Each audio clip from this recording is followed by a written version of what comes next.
Hi, Junpei Berry here. It's one artwork today featuring my eye goddess. We've seen her before. Below her is her Chiroclocky Gyrooculi, a Cyclops Gyropatchy. We've seen her before. She transforms into that eye monster with tentacles all over. She has the ability to see the future and only the future. So first thing, I make it easier on myself just to draw her, and the patchy only. At the end of the drawing, you'll notice the bluish things behind her. I was trying to demonstrate her foresight of events that would occur. It's purely as demonstration of maybe what she would see or others would see. Behind her is a giant eye. I really like eyes. I don't feel like talking about my drawing anymore though. So in one of my videos, where it's a compilation of art I made, where I had the feather gods I talked about and how a non-human entity could be Chinese, even though that doesn't sound like that would make sense. I couldn't talk more about it because I was strapped for time. So let's talk about here.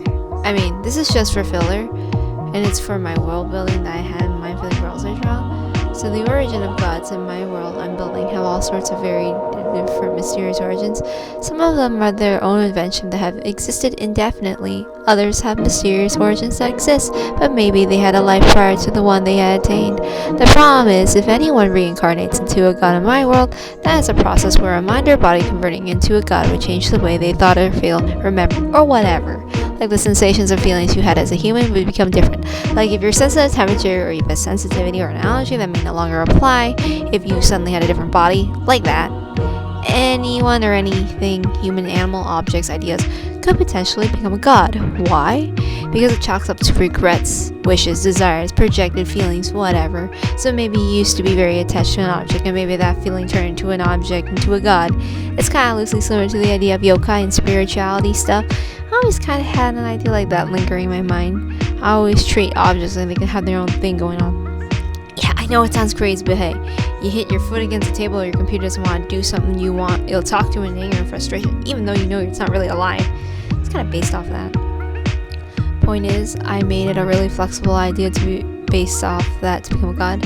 Sometimes an idea can become a god altogether. Even the thoughts and ideas will become their own independent entity. I thought that'd be really cool. Sometimes some of their previous stages of themselves remain or change. Sometimes they may be missing a part of their body. In some cases, they have memories of their past, but sometimes their feelings toward those memories may be completely different. I'll give an example I used as part of my plot from one of my old comics when I was 16.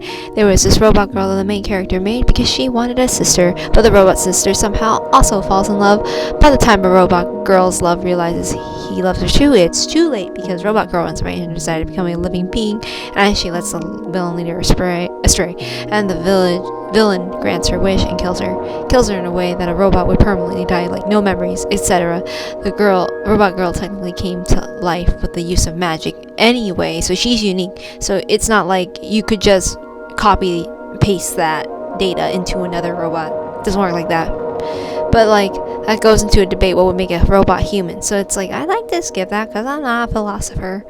So yeah, her sister and her lover watched her die, but later on in the story, her wishes and their wishes made her being manifested to a god. By the way, her lover is also a god, so they're the same now, except she's no longer truly herself.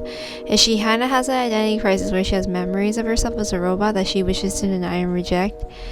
I don't want to go into super detail because this is a 5-minute video, but she later accepts those memories as her own, but she no longer emotionally identifies with those memories. It's kind of a weird amnesia, I guess. At first, she feels with her memories she still loves the person she fell in love with, but she no longer loves her sister. And around 20-ish years later, in a sequel I made for it, you're not gonna find it. She actually feels like she does love her sister, it's just that the emotion had not caught up to her. As in the gods in this world are very weird, and their emotions and morality work different from ours. But this isn't real because this is fiction. I'm just gonna tell you that. So please don't think I'm crazy or trying to spread a cult. Anyway, trying to explain all of that got complicated because I'm sure that raises a whole ton of questions. But this is a 5-minute video. I don't think I could elaborate. And it's a lot of thinking. I'm not good at thinking. But yeah, like, I'll leave a link to the previous video that kind of connected into this one. Not really. You don't really need to watch it if you don't want to. But it's just a compilation of things I drew. But yeah, if you like to see more. Alright, thank you very much. Goodbye.